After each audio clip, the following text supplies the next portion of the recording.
Hello friends, you are welcome in million concepts of English.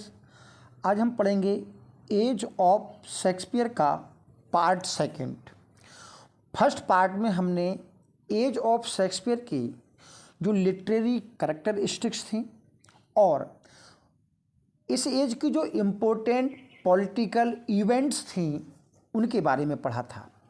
और आज हम पढ़ेंगे नॉन ड्रामेटिक राइटर्स में पोइट्स और प्रोज राइटर्स के बारे में पढ़ेंगे, इनके कंट्रीब्यूशन के बारे में पढ़ेंगे और इन्होंने लिटरेरी फील्ड में किस क्षेत्र में अपना कंट्रीब्यूशन दिया उसके बारे में पढ़ेंगे। तो ये एज ऑफ शेक्सपियर का पार्ट सेकंड है, जिसमें पोइट्स हैं आपके सर टॉमस वाट और हेनरी हावर्ड अर्ल ऑफ सरे। आप जानते हैं, एक ने सोनेट और दूसरे ने ब्लैंक वर्स को दिया है। सर फिलिप सिडनी और एडमंड स्पेंसर, क्रिस्टोफर मार्लो और जॉर्ज चैपमैन ने क्या कंट्रीब्यूट किया है उसको जानेंगे। बेन जॉनसन है, माइकल ड्रेटन है। ऐसे ही प्रोज राइटर्स में आप जानते हैं कि फ्रांसिस बेकन जो जानने जाते हैं नोबम ऑर्गेनम के बारे में के लिए जाने जाते हैं, और as you know Francis Bacon को फादर ऑफ इंग्लिश एसेज कहा जाता है। ऐसे ही सर वाल्टर आपके रेलिंग हैं और ये फेवरेट रहे हैं क्वीन एलिजाबेथ के, और इनकी जो रचना है डिस्कवरी ऑफ गुएना, इसके नाम से ये जाने जाते हैं और ये फेमस एक्सप्लोरर रहे हैं। टॉमस नॉर्थ की जो रचना है, ये रचना क्या, इसको ट्रांसलेशन है प्लूटार्क्स पैरेलल लाइव्स का, और एज यू नो कि इस ही ट्रांसलेशन से विलियम शेक्सपियर ने अपने रोमन प्लेज के सोर्स को लिया है। और book of martyr John Foxe जो है बुक ऑफ मार्टर के लिए फेमस हैं। चलिए पोइट्स ऑफ द एज की बात करें तो one of the literary historian called Elizabethan age a nest of singing words about the composition of poetry in this period। तो इस पीरियड में पोइट्री काफ़ी फ्लोरिश होती है, और आप ये भी जानते हैं कि इस एज को रेनेसां की जो है फ्लावरिंग एज कहा जाता है, और इसमें पोइट्री के क्षेत्र में बहुत ज़्यादा डेवलपमेंट होता है। एलेग्री, सोनेट, लिरिक, बैलेड्स और सटायर, यानी कि सभी जो आपके जनर हैं पोइट्री के, उनमें रचनाएं लिखी गई हैं। सर टॉमस वाट और earl of Surrey, Henry Howard earl of Surrey, दोनों का मिलकर नाम आता है। Henry Howard earl of Surrey and sir Thomas Wyatt introduce into English the style and meter of the Italian humanist poets and so laid the foundation of great English। तो इन्होंने अपनी poetry में, यानी सर टॉमस वाट और Henry Howard earl of सरे ने Italian pattern पर लिखा है, और इन्होंने इटालियन ह्यूमनिस्ट पोइट की स्टाइल और उनके मीटर को कॉपी किया है और उसको इंग्लैंड में इंट्रोड्यूस किया है। ये पोइट इनमें से फेमस हैं आपकी वर्जिल, तो इन्होंने वर्जिल को और दूसरे पेट्रार्क, इन दोनों को इन्होंने कॉपी किया है। और इनकी जो रचनाएं, जो इनकी कंट्रीब्यूशन है, वो कंटेन है सॉन्ग्स एंड सोनेट्स नाम के बुक में, और इसको दूसरे नाम से जानते हैं टॉटेल्स मिसलेनी। तो आप जानते हैं कि टॉटेल्स जो है पब्लिशर का नाम है रिचर्ड टॉटेल, और इस टॉटेल्स मिसलेनी को, बहुत इंपॉर्टेंट पॉइंट है, it was the first printed anthology of English poetry in 1557। 1557 में ये जो पब्लिश होती है टॉटेल्स मिसलेनी, तो इसको इंग्लिश पोइट्री की फर्स्ट प्रिंटेड एंथोलॉजी माना जाता है। Anthology mean collection of poems, यानी कि पोइट्री कहा जाता है। और आप जानते हैं कि टॉटेल्स जो नेम है वो पब्लिशर का है, रिचर्ड टॉटेल वॉज इंग्लिश पब्लिशर। और इम्पोर्टेंट पॉइंट ये है कि सर टॉमस बॉट जो फेमस हैं वो है सोनेट के लिए, क्योंकि इन्होंने पेट्राकन सोनेट को इंग्लिश में इंट्रोड्यूस किया। तो इनको पेट्राकन सोनेट के लिए माना जाता है कि इन्होंने पेट्राकन सोनेट को इंट्रोड्यूस किया। और दूसरे इन्होंने इंट्रोड्यूस किया आपके टर्जा राइमा को। किसको? टर्जा राइमा को। तो ये जो हमने जानकारी ली है ये एम एच अब्राहम से ली है, यानी कि ऑथेंटिक है। और टर्जा राइमा क्या होती है? टर्जा राइमा एक वर्स फॉर्म है कंपोज्ड ऑफ आयम्बिक टर्सेट, यानी कि आयम्बिक टर्सेट में लिखी गई है, यानी कि 3 लाइन्स की जो ग्रुपिंग है वो लिखी गई है। और वैसे जो टर्जा राइमा की जो राइमिंग स्कीम होती है वो A-B-A और B-C-B और C-D-C होती है। लेकिन एक्चुअली में जो सर टॉमस वाट ने इस पैटर्न को फॉलो नहीं किया है। हाँ, टर्जा राइमा को इन्होंने इंट्रोड्यूस जरूर किया है। अब दूसरे हेनरी हावर्ड अर्ल ऑफ सरे, ये दो काम से जाने जाते हैं। तो पहला, इन्होंने जो रोमन पोइट वर्जिल रहे हैं 1st सेंचुरी BC के, तो इन्होंने इनकी जो वर्जिल की किताब है एनियड, तो उस एनियड पब्लिक को बुक 1 और बुक 4 को इन्होंने इंग्लिश में ट्रांसलेट किया है, इसके लिए ये जाने जाते हैं। तो इसको इन्होंने इंग्लिश में ट्रांसलेट किया है। और इसी बुक की ट्रांसलेशन में और इस ट्रांसलेशन का जो नाम है सर्टेन बुक्स ऑफ वर्जिल एनियस। तो वर्जिल की एनियस की सर्टेन बुक्स, ये इनके बुक का नाम है जो इन्होंने ट्रांसलेट करके लिखी है। और इसी बुक में इन्होंने ब्लैंक वर्स को इंट्रोड्यूस किया है, इसलिए ये फेमस है। तो क्या है? Surrey was the first who used blank verse in English and the style was adapted from Italian verse. तो इन्होंने सीधी सादी बात है कि इटालियन में ये इटालियन स्टाइल को इन्होंने इंग्लिश में एडॉप्ट किया है और वहीं से ब्लैंक वर्स को इंग्लिश में इंट्रोड्यूस किया है। तो यहाँ से कई प्रश्न बन सकते हैं। पहला कि ब्लैंक वर्स को किसने इंट्रोड्यूस किया? तो हेनरी हावर्ड अर्ल ऑफ सरे। दूसरी बात, ब्लैंक वर्स को इन्होंने कहाँ इंट्रोड्यूस किया? तो इनका जो इंट्रोड्यूस किया है इन्होंने एनियड की, जो वर्जिल की एनियड है उसकी बुक 2 और बुक 4 के ट्रांसलेशन में। अच्छा, और दूसरे जाने जाते हैं ये सोनेट के लिए। किसके लिए? सोनेट के लिए। तो आप जानते हैं कि सोनेट को इंट्रोड्यूस किया है सर टॉमस बॉट ने, पेट्राकन सोनेट को। लेकिन सरे ने क्या किया? सरे ने पेट्राकन सोनेट को फॉलो नहीं किया, इन्होंने एक नई टेक्निक से सोनेट लिखे।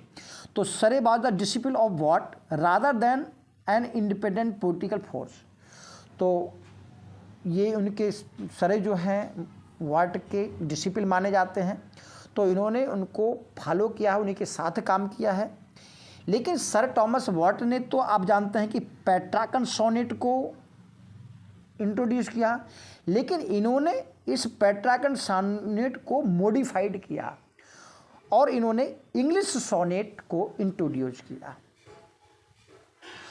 तो जिन्होंने जिस सोनेट को इंट्रोड्यूस किया तो वो क्या है? This sonnet falls into 3 quarters and a concluding couplet, जिसकी rhyming scheme AB AB CD CD EF EF और DG है।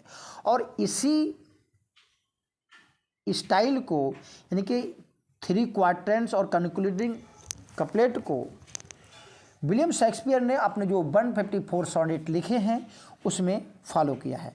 तो Shakespeare followed the English pattern of sonnet introduce by Surrey. तो सरे ने जो इंग्लिश सोनेट को इंट्रोड्यूस किया है उसको किसने फॉलो किया है? विलियम शेक्सपियर ने। अब बात करते हैं सर फिलिप सिडनी की।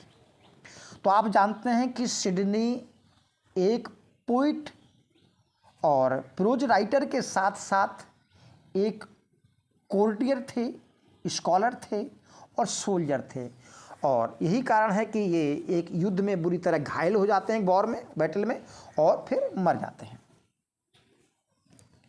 तो ये एलिजाबेथन एज के प्रोमिनेंट फिगर हैं और इनकी जो रचनाएं हैं फेमस, ये सब याद करनी पड़ेंगी। सोनेट सीक्वेंस है इनकी एस्ट्रोपल एंड स्टेला, और अ ट्रेटिस मतलब निबंध लेख है, और डिफेंस ऑफ पोइजी, जिसको डिफेंस ऑफ पोइजी या एन एपोलॉजी फॉर पोइट्री के नाम से भी जाना जाता है, और ये फेमस हैं इनके पास्टोरल रोमांस आर्केडिया के लिए, जिसका फुल नेम है the countess of Pembroke Arcadia. तो ये इनका पास्टोरल रोमांस प्रोज वर्क है। तो इन रचनाओं के बारे में जानते हैं। तो आप जानते हैं कि एस्ट्रोफल एंड स्टेला इनकी क्या है, सोनेट सीक्वेंस है। ये जान देखते हैं इसमें कितने सोनेट हैं। तो ये पूछा जाता है कि एस्ट्रोफल एंड स्टेला, देखिए टीजीटी पीजीटी दोनों में पूछा जाता है, भले ही सिलेबस में ना हो लेकिन पूछा जाता है। तो पहला प्रश्न बनता है whose series is sonnet series is Astrophel and Stella. तो ये सिडनी की है और इसमें 1580 के दशक में इसको लिखा गया, और इसमें 108 सोनेट हैं और 11 जो है सॉन्ग्स हैं, एक बात।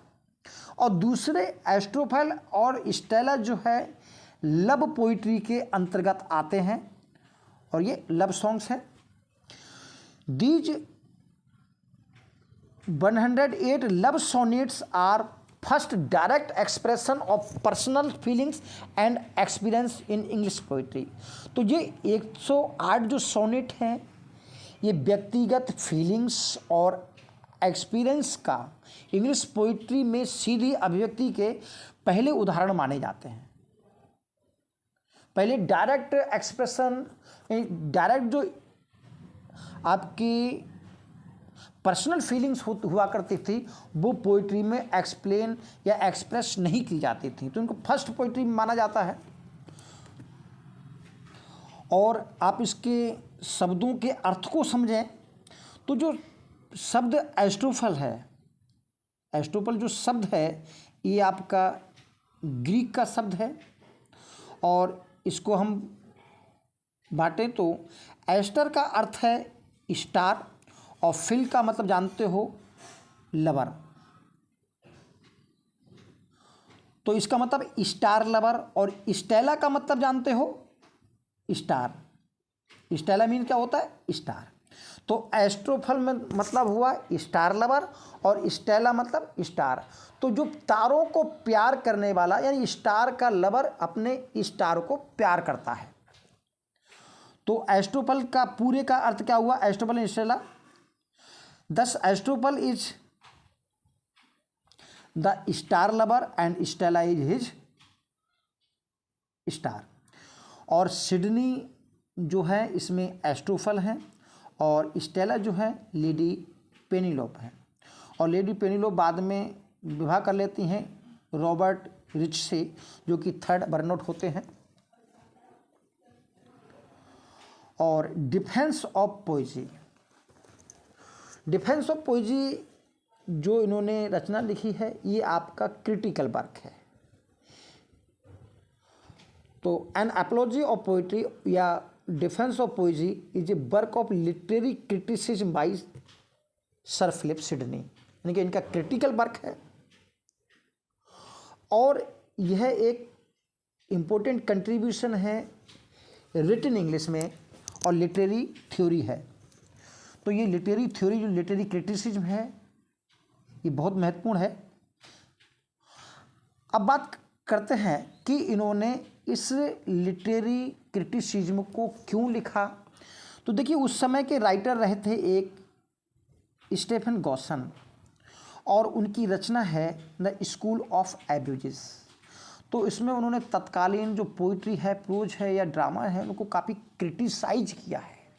तो इस बुक के जवाब में इन्होंने जो है उस पोइट्री को डिफेंड किया है।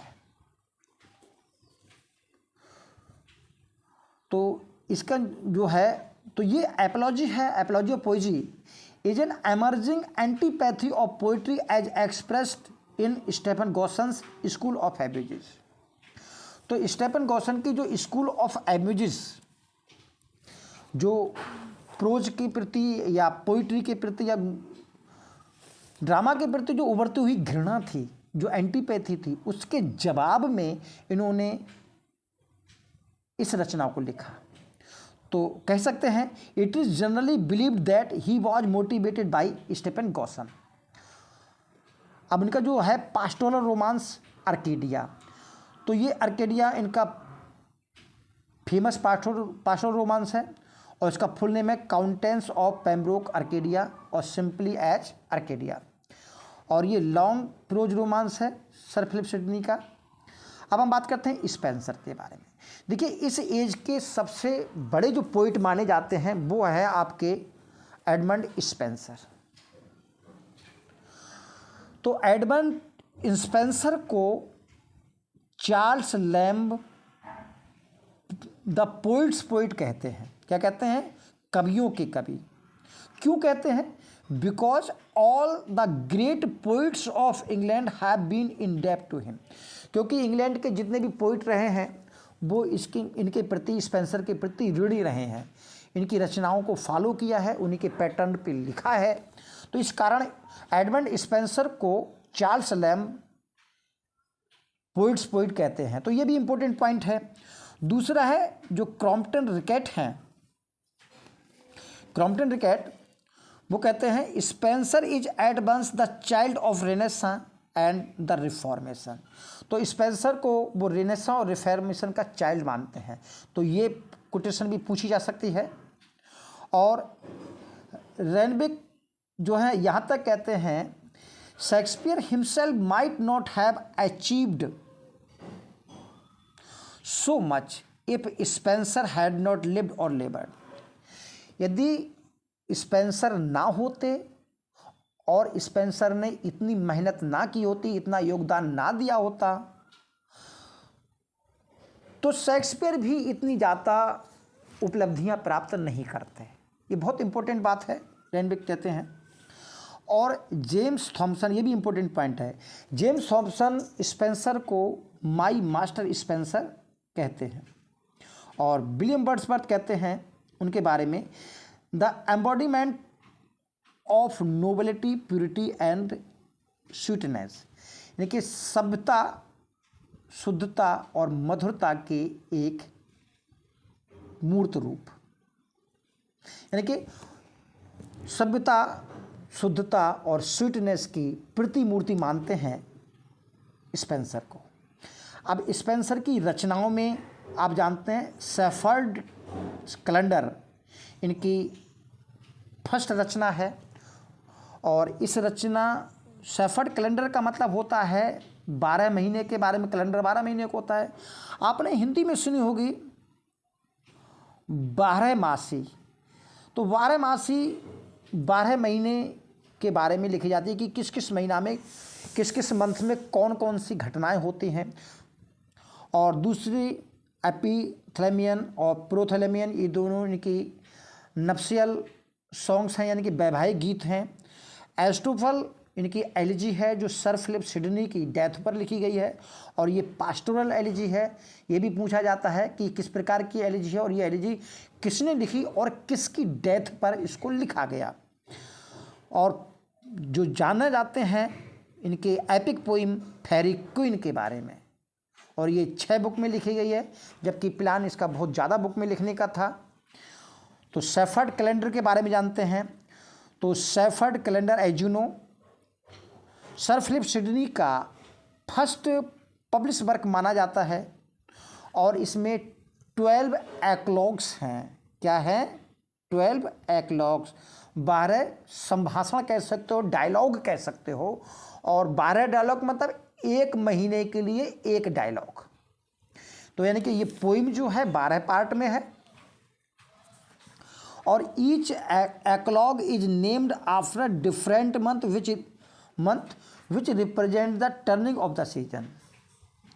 और प्रत्येक सेफर्ड ने लगभग डायलॉग बोले हैं और ये 12 डायलॉग हैं और इनके डायलॉग जो है एक मंथ को रिप्रेजेंट करते हैं और मंथ का जो टर्निंग है वो सीजन के बदलने को दर्शाता है। अब इन्होंने जो फॉलो किया है इम्पोर्टेंट ये है, देखिए ये एज जो है रेनेसां की कहलाती है। तो रेनेसां के एज में इन्होंने इंग्लिश जो एंशिएंट राइटर्स हैं उनको फॉलो किया है, दूसरे आपके रोमन और ग्रीक राइटर्स रहे हैं उनको फॉलो किया है। तो इन्होंने इस एक्लॉग्स में वर्जिल की एक्लॉग्स के फॉलो किया है जो कि 1st सेंचुरी BCE के रोमन पोइट रहे हैं। और दूसरे राइटर हैं मैंचुआनस। तो मैंचुआनस आपके 15th सेंचुरी के इटालियन पोइट हैं। विशेष करके इन्होंने इटालियन पोइट मैंचुआनस को फॉलो किया है। अब बात करते हैं कि इन एक्लॉग्स क्या है। भाई यहाँ पर देखिए सेपरेट तौर पर भी एक्लॉग्स की डेफिनेशन पूछी जा सकती है कि एक्लॉग्स क्या है। देखिए एक्लॉग्स जो होती है सेफर्ड्स के द्वारा, चरवाहों के द्वारा जो आपस में डायलॉग हैं वो बोले जाते हैं। तो जो पोइम है डायलॉग के माध्यम से एक्सप्रेस की जाती है उस पोइम को हम क्या बोलेंगे, एक्लॉग्स। तो डेफिनेशन लिखी हुई है, an eclogue is a pastoral poem that is in the form of dialogue or soliloquy, जो सोलिलॉक्वी और डायलॉग की फॉर्म में होती है। तो अब ये जो सेफर्ड कैलेंडर है it is mark the real beginning of the outburst of great Elizabethan poetry. तो एलिजाबेथन पोइट्री की बाढ़ आ गई थी तो इस पोइम को जो है उसकी बिगिनिंग मानी जाती है। अगली रचना है इनकी एमरोटी। तो देखिए एमरोटी एक वैवाहिक सॉन्ग है, अ कलेक्शन ऑफ 88 पेट्राकन सोनेट है। सॉरी, एमरोटी इनका कलेक्शन ऑफ सोनेट्स हैं जिसमें 88 सोनेट लिखे गए हैं। तो इसमें एमरोटी के बारे में जैसे हमने एस्ट्रोपल और स्टेला पढ़ा था, वो सिडनी का सोनेट सीरीज है और एमरोटी स्पेंसर की सोनेट सीरीज है। ये पूछा जाता है कि एमरोटी में कितने सोनेट जो हैं और किस प्रकार के हैं, तो पेट्राकन सोनेट है। अब अगली रचना आती है एपिथैलेमियन और प्रोथैलेमियन। दोनों ही रचनाएं वैवाहिक सॉन्ग हैं। एपिथैलेमियन को इन्होंने एज ए गिफ्ट के तौर पर अपनी वाइफ एलिजाबेथ बॉयल को दिया था। तो an epithalamion is a special poem written in honour of a marriage, यानी कि मैरिज के सम्मान में स्पेशल पोइम लिखी जाती है और उन्होंने विशेष तौर पर इस पोइम को अपनी वाइफ एलिजाबेथन बॉयल को एज ए वेडिंग गिफ्ट के तौर पर इनको दिया था। तो पढ़ लेते हैं इस लाइन को। Spenser wrote this magnificent ode on the occasion of his marriage with Elizabethan Boyle. और दूसरा पूछा जाता है इसकी जेनर क्या है, तो ये ओड है। अब प्रोथैलेमियन, देखिए प्रो का मतलब पूर्व होता है, तो ये विवाह से पूर्व लिखी जाने वाली वैवाहिक रचना है। तो इसको कह सकते हैं विवाह की तैयारी के समय जो गीत गाए जाते हैं तो वो रचना को हम प्रोथैलेमियन बोलेंगे। समझ गए होंगे इसका मीनिंग। और ये भी ओड है। तो this ode is a nuptial song that is composed the year on the occasion of twin marriage of the daughter earl of Worcester Elizabeth Somerset and Catherine Somerset. जो अर्ल ऑफ वॉर्सेस्टर होते हैं तो 1596 में उनकी दोनों लड़कियों की शादी होती है। अर्ल ऑफ वॉर्सेस्टर की लड़कियां होती हैं। तो इन दोनों के विवाह की तैयारी के संदर्भ में के रेफरेंस में इस रचना को लिखा जाता है। अब फेरी क्वीन की बात करें तो देखिए फेरी क्वीन जो है आपकी एक एलोरिकल पोइम है और इस फेरी क्वीन में ये जो है क्वीन एलिजाबेथ फर्स्ट के पेज में लगभग इसको लिखते हैं। तो faerie queen is an English epic poem. क्या है ये? इंग्लिश एपिक पोइम है। Spenser invented the verse form known as Spenserian stanza. तो मेन इंपॉर्टेंट पॉइंट तो ये है, प्रश्न ये आता है कि स्पेंसरियन स्टेंजा को इन्होंने इंट्रोड्यूस किया, इन्होंने उसको बनाया। तो पहली बात कर लेते हैं कि स्पेंसरियन स्टेंजा क्या है। देखिए, स्पेंसरियन स्टेंजा जो है वो 9 लाइन्स का है और 8 लाइनें जो हैं वो आयम्बिक, सॉरी फॉर डिस्टर्बेंस। अब स्पेंसरियन स्टेंजा में जो 8 लाइन्स हैं ये हैं आपकी आयम, तो ये आयम्बिक पेंटामीटर में है। और जो आपकी 9th लाइन है, जो नमी लाइन है, इस एक लाइन में इन्होंने हेक्सामीटर का प्रयोग किया, आयम्बिक हेक्सामीटर। और आप जानते हैं हेक्सामीटर को क्या बोलते हैं? अलेक्जेंड्रियन। तो कुल मिला के 8 आयम्बिक और 1 अलेक्जेंड्रियन की जो रचना है, जो स्टेंजा फॉर्म है, उस फॉर्म को हम स्पेंसरियन स्टेंजा कहते हैं। तो एक प्रश्न तो स्पेंसरियन स्टेंजा से ये आता है और दूसरा ये आता है कि ये किस पोइम में स्पेंसर ने इसको इन्वेंट किया। तो इसको इन्वेंट किया फेरी क्वीन में। और दूसरी ये जो रचना है फेरी क्वीन, ये एलोरिकल पोइम है और इसमें क्वीन एलिजाबेथ फर्स्ट की प्रशंसा शामिल है। अगले जो राइटर हैं वो है क्रिस्टोफर मार्लो और जॉर्ज चैपमैन। तो आप जानते हैं कि जॉर्ज चैपमैन की अगर हम बात करें तो इन्होंने जो इलियड को, होमर के इलियड और को इन्होंने ट्रांसलेट किया था। और आप जानते हैं कि क्रिस्टोफर मार्लो की जो पोइम है, एक ही पोइम है, हीरो एंड लैंडर। और इस हीरो एंड लैंडर जो पोइम है वो इनकम्प्लीट थी और इस इनकम्प्लीट पोइम को कंप्लीट किया था आपकी जॉर्ज चैपमैन ने, ध्यान होगा। और आप जानते हैं कि इसमें एक लाइन आती है, लास्ट लाइन है इस पोइम में, who ever loved that loved not at first sight. उसने क्या प्यार किया जिसने पहले फर्स्ट साइट में प्यार नहीं किया। तो आप जानते हैं इस लाइन को यूज किया है विलियम शेक्सपियर ने अपने play as you like it में, और इसको रोजालिन ने बोला है। और आप जानते हैं कि इसको चैपमैन ने कंप्लीट कराया और चैपमैन ने होमर की जो इलियड और ओडिसी है उसको इन्होंने ट्रांसलेट किया था और इसी ट्रांसलेशन को देखकर एक सोनेट लिखा था जॉन कीट्स ने। अब बात करते हैं बेन जॉनसन। देखिए, बेन जॉनसन इस एज के क्लासिकल राइटर माने जाते हैं। बहुत इंपॉर्टेंट पॉइंट बोल रहा हूँ, बेन जॉनसन इस एज के क्लासिकल राइटर माने जाते हैं। और पहली बात, बेन जॉनसन को फर्स्ट पोइट लॉरेट कहा जाता है। हालांकि फर्स्ट पोइट लॉरेट आपके जॉन ड्राइडन थे जो कि 1668 में बनते हैं। लेकिन कारण क्या है इनको फर्स्ट पोइट लॉरेट क्यों कहा जाता है?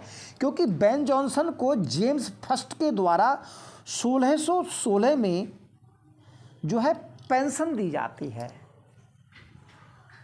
तो इसलिए इनको फर्स्ट पोइट लॉरेट माना जाता है। लेकिन जो ऑफिशियल पोइट लॉरेट हैं, ऑफिशियल पोइट लॉरेट की बात आती है तो आपके कौन है? John Dryden.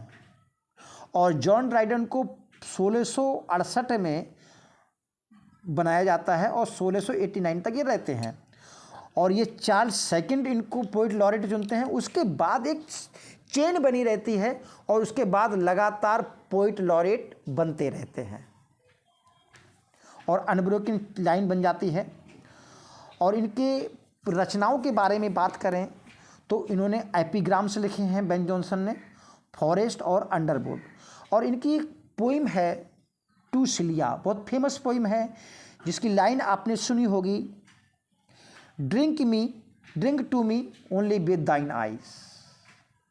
मुझे पीजिए केवल अपनी आँखों से।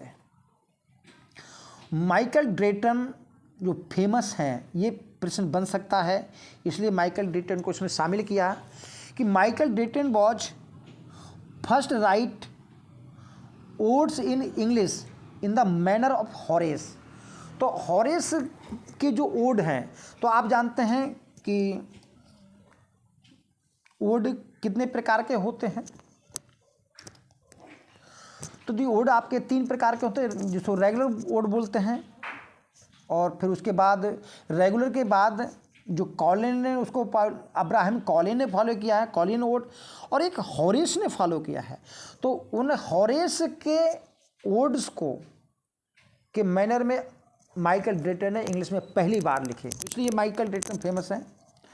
और इनकी रचना जो है पास्टोरल वर्क है, शेफर्ड्स गार्लैंड और आइडियाज़ ऑफ मिरर इनकी सोनेट सीरीज है, और एरोटिक इडिल है इनकी एंडीमियन और फीवे। अब हम प्रोज की बात करें तो देखिए, प्रोज में ये फ्रांसिस बेकन सबसे पहला नाम आता है, क्योंकि इनको फादर ऑफ इंग्लिश ऐसे कहा जाता है। और sir Walter Rayleigh discovery of गुएना इनकी रचना है, टॉमस नॉर्थ की प्लूटार्क लाइफ्स और जॉन फॉक्स की बुक ऑफ मार्टियर। तो देखिए, फ्रांसिस बेकन की बात करें तो ये ब्रिटिश ऑथर के साथ साथ फिलोसफर और स्टेटमैन थे, क्योंकि पार्लियामेंट में मेंबर ऑफ पार्लियामेंट भी चुने जाते हैं। और इनके साथ साथ इनको first viscount of Saint Alban, lord Verulam, attorney general, lord chancellor of England under king James first, इन सारी उपाधियों से इनको नवाजा जाता है, और अटॉर्नी जनरल और लॉर्ड चांसलर ऑफ इंग्लैंड इनको बनाया जाता है। हालांकि बाद में जब इनकी डेथ होती है या अपनी मृत्यु के समय ये काफ़ी गरीब हो जाते हैं, क्योंकि सारी उपाधियां इनको भ्रष्टाचार के आरोप के कारण, करप्शन के आरोप के कारण छीन ली जाती है। और इनकी जो फेमस रचना है तो उसको बाद में पढ़ेंगे। पहले एक तो ये इनके जो फादर थे निकोलस बेकन, ये लॉर्ड कीपर थे क्वीन एलिजाबेथ के दरबार में। और एक बार कैम्ब्रिज में, it was at Cambridge that Bacon first met queen Elizabeth, who was impressed by his precocious intellect and was accustomed to calling the young lord keeper. तो इनके पिता भी विद्वान रहे थे, तो इनकी बातों के कारण, इनकी जो है ज्ञान भरी बातों के कारण क्वीन एलिजाबेथ उनको कहती हैं द यंग लॉर्ड कीपर। और ये किताबों के बारे में लिखते हैं, इम्पोर्टेंट है। Some books are to be tasted, कुछ किताबों को चखा जाता है, अदर swallowed, कुछ को निगला जाता है, and some few be chewed and digested, और कुछ बुक ऐसे हैं जिनको चबाया जाता है और हजम किया जाता है। तो बेकन को जो है फादर ऑफ इंग्लिश एसेज कहा जाता है।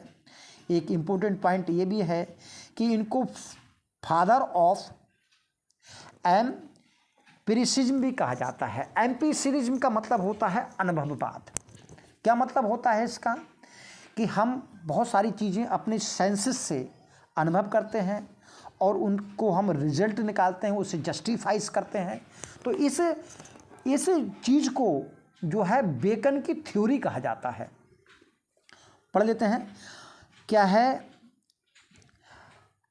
एम्पायरिसिज्म। A view that holds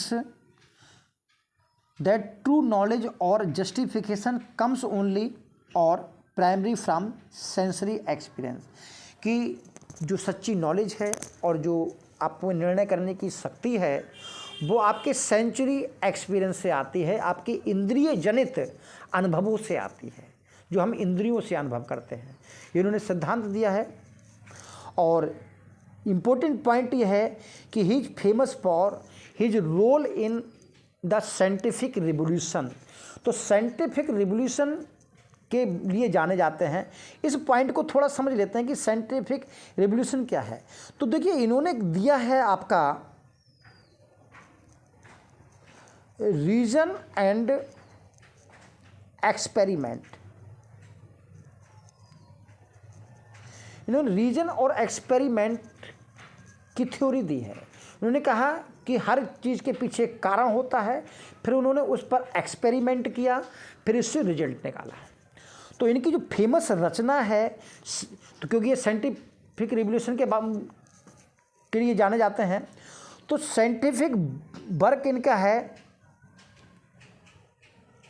इंस्टोरेशियो Magna. और देखिए इंस्टोरेशियो जो शब्द है इसका अर्थ होता है आपका पुनरुद्धार। पुनरुद्धार का मतलब रीस्टोरिंग एंड रिन्यूइंग, और मैग्ना का मतलब होता है बड़ा, बहुत बड़ा। तो यानी कि बहुत बड़ा पुनरुद्धार या बहुत बड़ा रिन्यूइंग, किसी चीज़ को दोबारा जो है रिन्यू करना। तो उन्होंने जो ओल्ड थीसिस थी या जो ओल्ड एंशियंट जो मान्यताएं थीं और उनको इन्होंने रिवाइव किया, उनको इन्होंने रिन्यू किया। तो पढ़ लेते हैं इसके बारे में। द एक्शन ऑफ रीस्टोरिंग और renewing something, so he divided the great reformation in 6 parts. देखिए इसके बारे में बता दें कि इंस्टोरेशियो मैग्ना इनकी जो बुक है, ये रचना है, ये 6 भागों में बटी हुई है। और इसके बारे में जान लेते हैं कि बेकन की योजना ही इस वर्क को 6 भागों में बांटने की थी। आप जानते हैं कि बाइबल में जो क्रिएशन ऑफ ह्यूमन बीइंग है, या जो क्रिएशन है उसको 6 स्टेज में डेवलप किया गया है।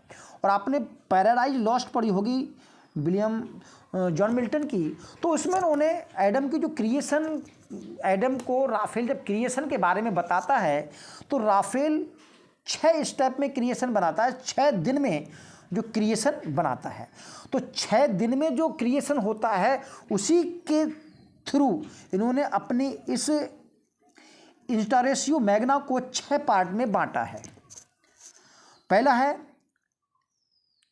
पार्टिशंस ऑफ सेंटिरम। तो इसका क्या अर्थ है? इसका अर्थ है कि जो इन्होंने ह्यूमन नॉलेज को इसमें समराइज किया है और इसको क्लासिफिकेशन किया है कि किस किस क्षेत्र में ह्यूमन नॉलेज को इन्होंने क्लासिफाइड किया है इसमें। और नोवम ऑर्गेनम जो कि इनकी फेमस रचना है, इसी रचना का एक पार्ट है, सेकंड पार्ट नोवम ऑर्गेनम। तो इसका अर्थ होता है न्यू इंस्ट्रूमेंट। तो ये न्यू इंस्ट्रूमेंट इन्होंने इसमें दिए। तो जो अभी हमने बात की थी कि रीजन एंड एक्सपेरिमेंट्स, ये इनके नए इंस्ट्रूमेंट दिए इन्होंने कहा कि रीजन के द्वारा और एक्सपेरिमेंट के द्वारा हम किसी चीज़ को समझ सकते हैं। और दूसरा है इनकी हिस्टोरिया नेचुरलिस्ट एट एक्सपेरिमेंटलिस्ट।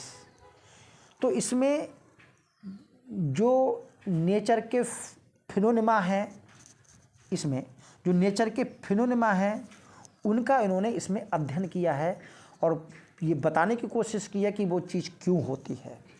अगला है स्केला इंटेलेक्ट्स। स्केला जो जानते हो स्केल होता है, स्केल माने नापना, तराजू कह सकते हो। तो स्केला इंटेलेक्ट, इसका अर्थ है आपका ladder of the mind. Ladder of the mind, ladder माने जानते हो LADDER, सीढ़ी। तो मन की सीढ़ी, मन जब तरक्की करता है तो मन जब किस प्रकार तरक्की करता है, तो इस पार्ट में इन्होंने ये बताया है कि माइंड जो है स्टेप बाय स्टेप कुछ फैक्ट के द्वारा जनरल जो आपके लॉज हैं या एब्स्ट्रैक्ट प्रिंसिपल्स हैं या जो अमूर्त सिद्धांत हैं उन तक पहुंचा जा सकता है। और इन्होंने कहा है कि यदि बेकन को फॉलो किया जाए, बेकन ने जिस प्रकार बताया है अगर उसको फॉलो किया जाए तो आप जनरल जो सिद्धांत हैं उस तक पहुंच सकते हैं। और इनमें पेड्रोमी का जो अर्थ इन्होंने बताया है वो है भविष्यवाणियाँ। तो लिस्ट ऑफ डिस्कवरीज इन्होंने इसमें दी हैं और ये कहा है कि इन डिस्कवरीज में बेकन के मेथड को बताया गया है, मेथड ऑफ स्टडी को बताया गया है। यदि उसके द्वारा फॉलो करते हैं तो हमको सामान्य सिद्धांत प्राप्त होंगे। फिर है फिलॉसफियो सेकुंडा। देखिए फिलॉसफियो सेकुंडा की बाद में और भी जानकारी मिलेगी। देखिए फिलॉसफी सेकुंडा क्या है, देखिए जो उस समय इन्होंने कहा जो उस समय वर्तमान फिलॉसफी थी उस फिलॉसफी को दूर कीजिए और बेकन की फिलॉसफी को फॉलो कीजिए। तो इन्होंने दूसरे प्रकार की फिलॉसफी को प्रतिपादित किया। अब इनके रिलीजियस और लिटरेरी वर्क्स में जो फेमस है न्यू अटलांटिस। देखिए अटलांटिस एक जगह है जिस प्रकार आपकी अटोपिया, टॉमस मोरी की जो रचना है अटोपिया, तो अटोपिया में उन्होंने एक विशेष अलग प्रकार के लैंड की कल्पना की थी। तो इन्होंने अलग प्रकार के लैंड अटलांटिस के बारे में लिखा है। तो क्या है इसमें, it is a kind of scientific novel describing another utopia as seen by Bacon. तो जिस प्रकार बेकन की दृष्टि में जो अटलांटिक बसा था उसके बारे में उन्होंने बताया है। समझिए क्या था, अभी हमने ऊपर बात की थी कौन सी, फिलॉसफियो सेकुंडा। इसको ध्यान से रखिए, फिलॉसफियो सेकुंडा के बारे में बात की थी, एक ही नई फिलॉसफी देना। तो इन्होंने न्यू अटलांटिस में क्या कहा वो हम आपको बताने की कोशिश करते हैं। देखिए न्यू अटलांटिस में इन्होंने कहा है कि जो वहाँ प्रचलित फिलॉसफी है एक क्षेत्र में, वहाँ के लोगों ने उस प्रचलित फिलॉसफी को दूर करके और एक न्यू इन्वेस्टिगेशन मेथड को, प्रकृति की खोज के नए इन्वेस्टिगेशन मेथड है उनको खोजा और उनको लागू किया और इसके परिणामों के द्वारा अपनी जो लाइफ को उन्होंने, अपनी कंडीशन को बेटर कर लिया। तो यहाँ पर न्यू अटलांटिस का मतलब यही हुआ कि जो पुराने घिसे पिटे रीति रिवाज हैं जो वो पुराने हो चुके हैं उनको त्याग करके ऐसे सिद्धांतों को अपनाना, ऐसी नेचर को इन्वेस्टिगेट करना ताकि हमारा जीवन जो है वो काफ़ी इजी बन जाए और बेटर बन जाए। अगली जो रचना है डी सैपियंसिया वेटेरम, जिसका मतलब विजडम ऑफ द एंशिएंट। अब इस शब्द को समझिए, विजडम ऑफ द एंशिएंट। तो it is a fanciful attempt to show that deep meaning of underlying ancient myth.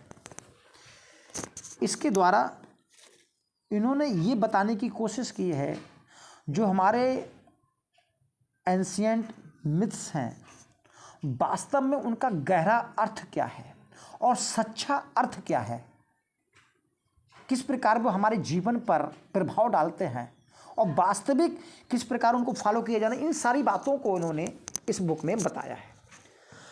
अगले जो राइटर हैं वो हैं वाल्टर रेलिग और ये एलिजाबेथन टाइम के फेमस एक्सप्लोरर रहे हैं, यानी कि समुद्र की यात्रा करने वाले रहे हैं, नई नई जगह की खोज करने वाले रहे हैं। और इनका जो रचना है डिस्कवरी ऑफ गोयना और हिस्ट्री ऑफ द वर्ल्ड, और ये एलिजाबेथन के काफ़ी फेवरेट रहे हैं, क्वीन एलिजाबेथ के। और जॉन फॉक्स जो हैं वो जाने जाते हैं बुक ऑफ मार्टियर्स के बारे में।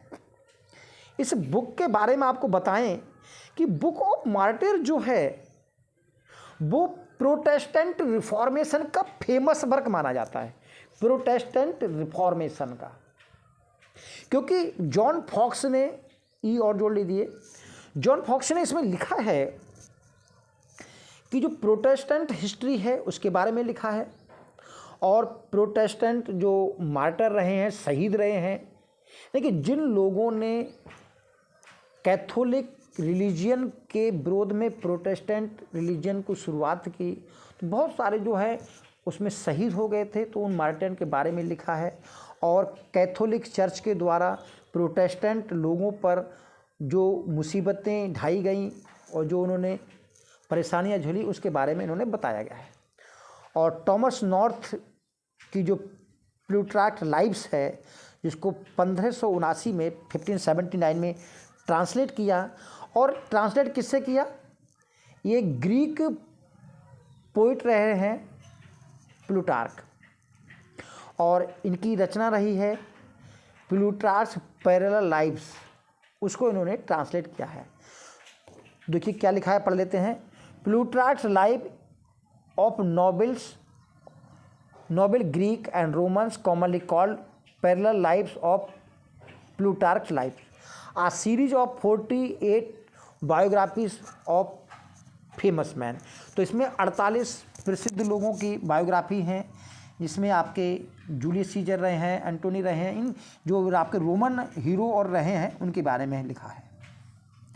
और आप जानते ही हैं कि इसी टॉमस नॉर्थ के ट्रांसलेशन को विलियम शेक्सपियर ने अपने रोमन प्लेज जैसे कि Julius Caesar, Coriolanus, Antony Cleopatra का सोर्स बनाया है। तो आज के लिए इतना ही। Thank you, all the best. इसके बाद लेंगे हम डेवलपमेंट ऑफ ड्रामा, अगला पार्ट होगा, पार्ट 3। तब तक के लिए धन्यवाद। Thank you, all the best.